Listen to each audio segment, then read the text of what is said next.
Ladies and gentlemen, that's the sound of baseball because we're watching some more baseball because baseball does exist. It does exist. Does being fat make you better at baseball? I have no idea. Dude, this fucking chair. I don't know. You know, I'm a big baseball fan. If you don't know, you know now. I'm a big baseball fan. I don't have any merch on right now, but I usually do. Huge baseball fan. So I love watching these videos, pretty much. What's even cooler is he gave us permission.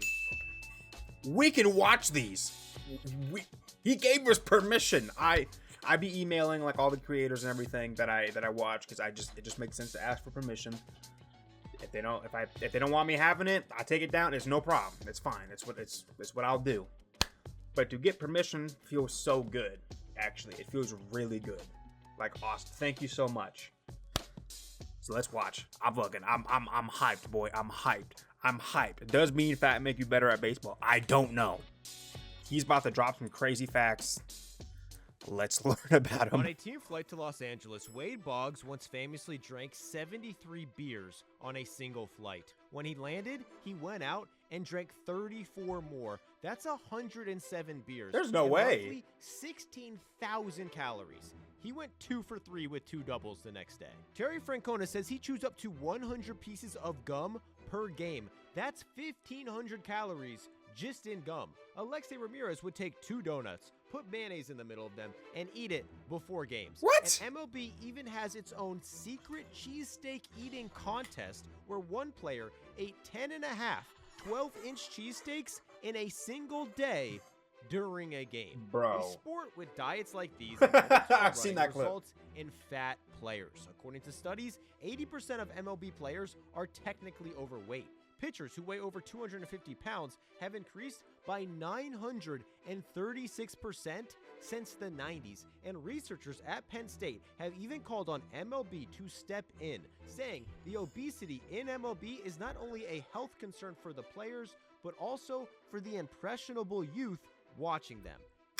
It's crazy to think that, first of all, that when you're at that stage, For the players, saying none of those guys are obese, but medically they would be considered that, right? Isn't that fucking weird? Like, dude, they are not morbidly obese, I guess. Is that the term? Like, dude, when you hear obesity, you just think like you can't move type shit. You know what I mean? Like that is not obesity. the obesity in MLB My is not dude's a only little health chubby. concern I'm for a the little players, chubby. but All also these niggas for are a the little chubby. That's impressionable it. youth watching them. MLB players are fatter than ever. They're also better than ever, throw harder than ever, and hit balls further than ever. According to some research, fat hitters are the most dangerous in the league, and fat pitchers He went not over. only pitch better, but also for longer. However, throughout baseball history, teams have considered being too big a bad thing, incentivizing players to lose weight, cutting players who were overweight, and pressuring overweight players to shed pounds. One team even almost killed their pitcher after the pressure they put on him to lose weight led him to take a fat-burning product that likely led his heart to stop beating. He would later Ooh. weigh close to 300 pounds and became one of the best pitchers in the league. Okay. But is this player an exception, or have MLB teams been actively hurting their own players, forcing them to lose weight, and sometimes, even worse, making them do ridiculous things to hide their weight? Like Pablo Sandoval, when he famously claimed his weight was just muscle, saying he had 24% body fat when he looked like this.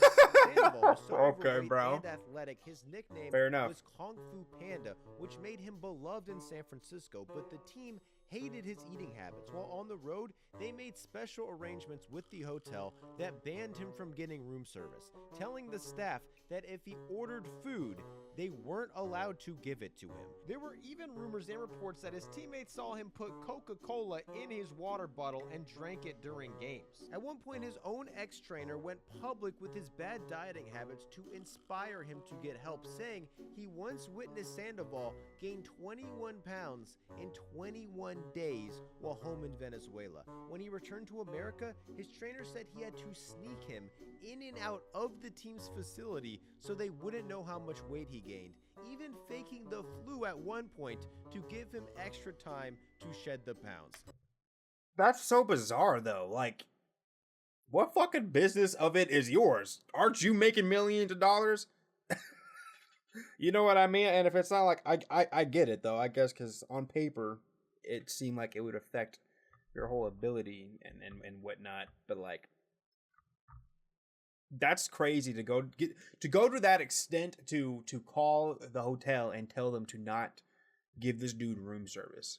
I'd be pissed as fuck, dude. I don't give a damn. I don't give a fuck. That shit would piss me off.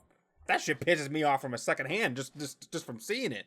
Oh my lord! This was done because Sandoval was in the middle of a contract negotiation with the Giants, and they feared that if the team saw his weight gain, they'd offer him less money or take away the contract altogether. But I mean, Sandoval fair enough. did get his extension, even with the Giants publicly calling him out multiple times for being overweight. He was the second most productive player on a team that won 3 World Series, was a 2-time All-Star, got MVP votes, and even played great defense, earning a 5-year, $95 million contract with the Reds. God damn. He showed up to spring training weighing 255 pounds, making him the fattest third baseman in Major League history, and had a terrible first season in Boston.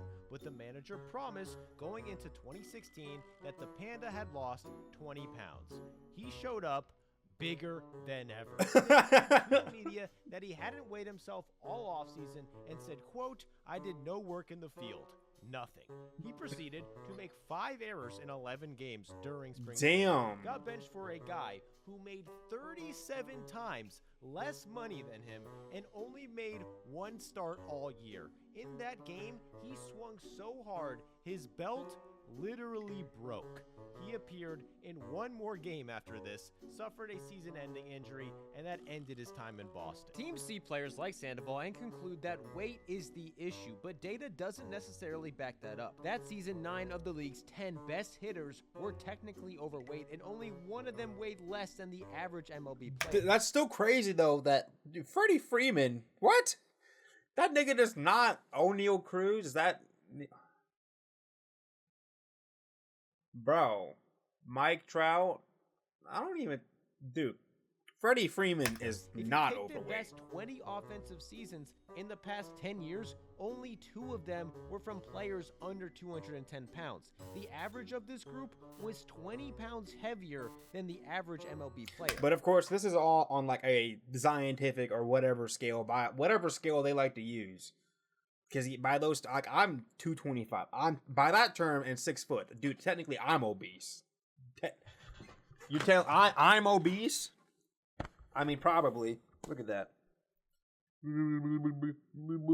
Yeah, I know. But damn, like, I don't think it's like that though. For real, like, it's really not. MLB's best hitters Don't are fat shame me. consistently overweight, even compared to other MLB players. But teams still require many of their heaviest players to diet and exercise to keep their weight down, which has caused a lot of these fat players to get skinnier and then immediately suck at baseball. Like this guy, who was not only bigger than the Kung Fu Panda, his eating habits were so legendary, they started an underground cheesesteak eating contest in MLB. But before we get to that, a quick word from today's sponsor. This video is brought to you by Cook Unity, the meal delivery service that partners with real award-winning chefs to deliver restaurant-quality meals directly to your door. Now, We're gonna skip that.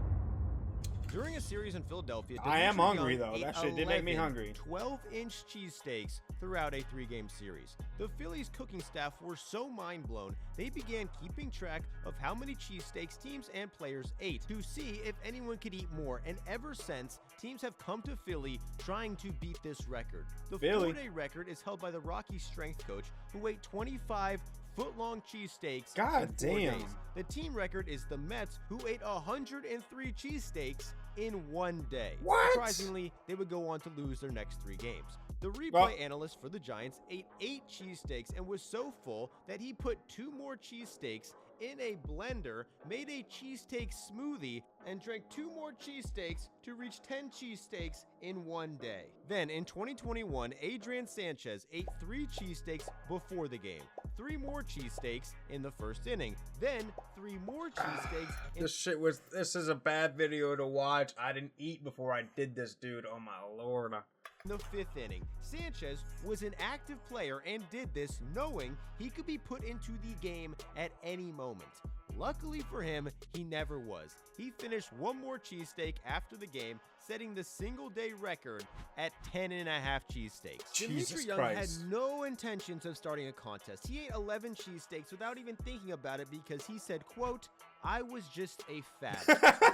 Actually helped. After playing poorly enough to get cut by the Tigers, he shocked baseball by coming back the next year out of shape at 32, became an all-star, and batted .320 while he says he was close to 320 pounds. Jeez. Sadly, this was the season that Young was diagnosed with diabetes. The weight loss and health issues that followed caused him to retire after just 1 more season, saying that anytime he lost weight, he felt like the ball had a parachute on it. And that is just basic physics. The more mass someone has, the more power. It shouldn't be surprising that a study done by Harvard found that being overweight doubles the likelihood that someone will be a great power hitter. It also found no evidence that weight gain had any negative impact on offensive numbers. But teams are still adamant players stay under certain weights. After having an amazing season in 2013 for the Dodgers, they offered Ronnie Belliard another contract with a clause that said during spring training, he had to step on a scale and weigh under 210 pounds. Oof, can't even see the scale. If he could weigh in under 210 pounds, he would make $825,000. If he couldn't weigh under 210, he would make no money, his contract would be voided, and he was off the team. Well, fuck. He lost the weight like the Dodgers asked, made $825,000, then had the worst year of his career and retired. The Mariners sent Miguel Montero. Whatever, dude. 825 pounds overweight. This extra weight was such an issue. A scout who he had a pre-existing beef with once ordered an ice cream sandwich at the stadium and had it sent down to the dugout to Montero during a game. He then got out of the dugout, threatened the scout with a bet, and threw the ice cream sandwich back at the scout. Oh my god. Show that bigger players outperform That's disrespectful as hell. players significantly on offense. The last 3 seasons, players who weigh 240 or more have an OPS plus of 113, meaning they are 13% more productive than the average MLB hitter. However, this doesn't mean teams don't have to be cautious, because the truth is, being big definitely doesn't help in the field. In 2011, the Kung Fu Panda somehow was the 2nd best defensive third baseman in the league based on multiple metrics, including range. But after adding the weight in Boston, he was the worst third baseman in the league according to Defensive WAR. Dimitri Young was the best hitter on his team in 2007. But despite this, according to Baseball Reference, he wasn't even one of the top 12 most valuable players on his team, because that's how much he cost them on defense. A guy like Miguel Cabrera came up as a 210-pound shortstop. By the time he was 30, he was 30 pounds heavier, helping him become one of the best hitters of his generation. At 210 pounds, he probably wouldn't have been able to hit the 44 home runs he did in his Triple Crown season, but being at 240, he was no longer an effective shortstop, was limited to third base, and by the time he retired at 267, he wasn't even able to play any defensive position and could only DH. So if a major league team let all their players gain 20 pounds over the offseason, they'd probably hit more homers and score more runs. But this added benefit would quickly be erased by their oh my gosh and terrible base Butterfingers, bro. However, thankfully for big guys, there is a position where base running and fielding are essentially pointless, which is why being fat definitely makes you a significantly better pitcher. At least that's what Bartolo Colon thinks. He gained over 100 pounds during his MLB career. Holy shit, that transition was crazy. 100 pounds during his MLB career. One more time. He gained over 100 pounds during his MLB career. When he arrived in America at 185 pounds, scouts clocked him throwing 84 miles per hour. By the time he was 25, he was 30 pounds heavier and threw at least 15 miles per hour faster. Okay. A few years later in 2001, he had gained 65 pounds since signing with the Indians. Bartolo didn't care. The Indians offered Bartolo Colon $50,000 to weigh 225 pounds. Instead, he got fatter and became the team's best pitcher. The team even ordered him to ride a tandem bicycle around the stadium with his other overweight teammate, Cecil Fielder, to make them lose weight. He gained even more weight and ended up winning a Cy Young. Bartolo says when he gained weight, he noticed he could throw harder, credited his weight gain with his love for McDonald's and Taco Bell, Oh my which he lord. discovered when coming to America, and by 2013, He discovered. he was 80 pounds heavier than he was when he entered the league. That just says something about America, bro. Dude came here and immediately got fat. There's something wrong with our food, dude. League and put up the best numbers of his career at 40 years old. He then went to the Mets, weighing in at 285 pounds, 100 pounds heavier than when he got to the major leagues, and became an all-star at 43 years old. Good for The him. added weight even allowed him to become the oldest player in MLB history to hit their first major league home run. The impossible has happened! Gaining 100 pounds doesn't seem like it would make you better, but science actually backs this up. A study done in 2016 found body weight to be the metric that affected velocity the most, meaning the massive amounts of running starting pitchers have traditionally been expected to do for decades in order to increase stamina may be counterproductive because it keeps pitchers' body weights low. That's the logic David Wells used when he showed up to Yankee spring training announcing that he was not only lazy, but extremely out of shape, then proceeded to win 20 games Damn. and finish third in Cy Young voting. He was a massive fan of Babe Ruth, even at one point buying a Babe Ruth game-worn hat for $35,000 and wore it during a game until he was told to take it off after one inning. Just like Babe Ruth, Wells was always overweight, saying he used to rig the team scales to say he weighed less while the Blue Jays were trying to make him lose weight. That's Wells' crazy. weight was such a topic, an article in Rigging the scales is diabolical, dude. What are you, Wells, bro? Sports Illustrated opened with this paragraph. Wells is a fat guy who is content being fat, and if he is in search of anything, it is a beer. Coors Light in a bottle, please. Everything about Wells is fat. The three likenesses of his family members tattooed on his upper body are fat. The dark brown goatee that could comfortably house a family of 6 robins is fat. His fingers and toes, his ears and nose, his forehead and chin are fat. Chins? Even his Do you see? You see chin? Multiple. He has multiple chins. Oh my god. voice sounds fat. This was published in Sports Illustrated on an issue that Wells was on the cover of. Even though he was leading the league in wins and was the starter of the All-Star game that year, people were obsessed over his weight, convinced it was a massive issue. When he pitched in Baltimore, the Orioles were pushing him to lose weight, leading him to take a fat-burning supplement called Ripped Fuel, which contained ephedrine, likely causing Wells to develop an irregular heartbeat, which led to chest spasms. He was rushed to the hospital and at one point flatlined for 2 minutes, but Damn. luckily Wells survived this close call and went on to have his best seasons, repeatedly being unapologetically open about not caring about his weight, and Good. ended up pitching 20 major league seasons. And there is data to back up that his weight had something to do with this. In 2005, Fangraphs took data from 49 years of baseball going back to 1946, divided pitchers into 4 categories: tall, short, thin, and fat. And not only did fat pitchers have the lowest ERA, they had the longest careers. The idea that bigger pitchers perform better seems to be becoming more mainstream, and MLB weights continue to go up. But for many MLB teams, overweight pitchers have always been seen as a risk. In fact, some big pitchers barely even got a real chance in MLB because teams thought they were too fat.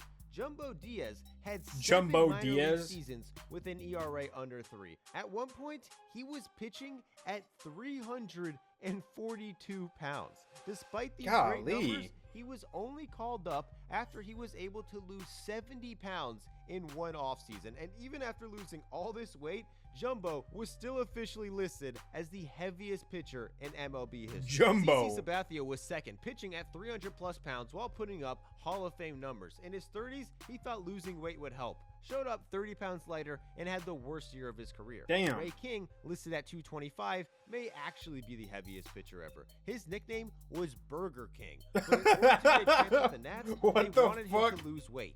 He did, then had the worst year of his career and retired. Bobby Jenks was so big that his manager famously called him out of the bullpen by mimicking what a fat person looks like. Jenks was big his whole career and dominant, but in 2010, he got in the best shape of his life.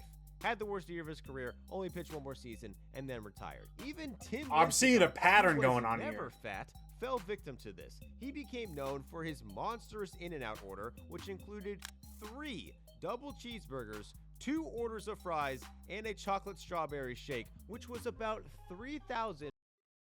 Is it bad that I feel like I can eat that? I'm not gonna lie to you. Like I feel like I could probably eat that. 150 calories. Lincecum decided to get healthy, stopped eating fast food, and lost 22 pounds over the offseason. He went from winning 2 Cy Youngs in 4 years to having a 5.18 ERA. It's impossible to know how much losing weight alone affected Tim Lincecum or any other player, and it definitely wasn't the only factor in What was that? declines. But What was that? It definitely wasn't the only factor in these players' declines. But over the past 3 years, pitchers weighing over 260 pounds outperformed the average pitcher in ERA by 14%.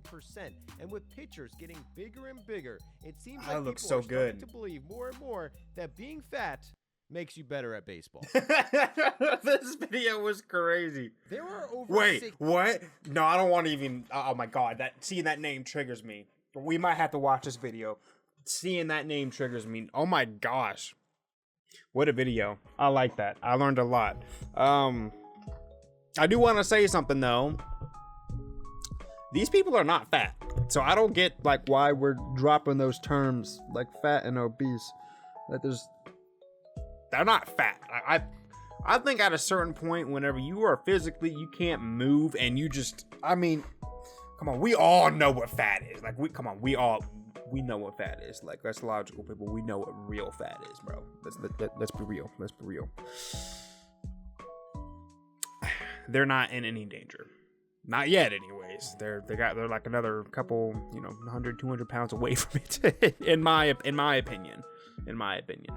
Because I'm at like 225, so, and I can definitely get fatter, but like even if I'm at like 250, 260, 280, like I don't think I'm deathly concerning.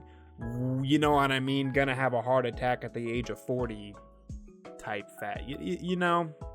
Just don't fat shame people, folks. It's okay. Everything's gonna be okay. I hope you guys enjoyed. I enjoyed. I like that. I can't wait to watch more of these in the future. There's just like so many of these, dude. There's so many. Just get ready for it. Just get ready for it, because I'm a big baseball fan, and I think I'm gonna enjoy these videos, and I hope you do too. Okay, that's it. I'm gonna go and I'm not too sure what I'm gonna do. I might play me a game. What game will I play? Don't know. You don't care? Okay, goodbye. Take care. Stay safe. Be good people. Yee.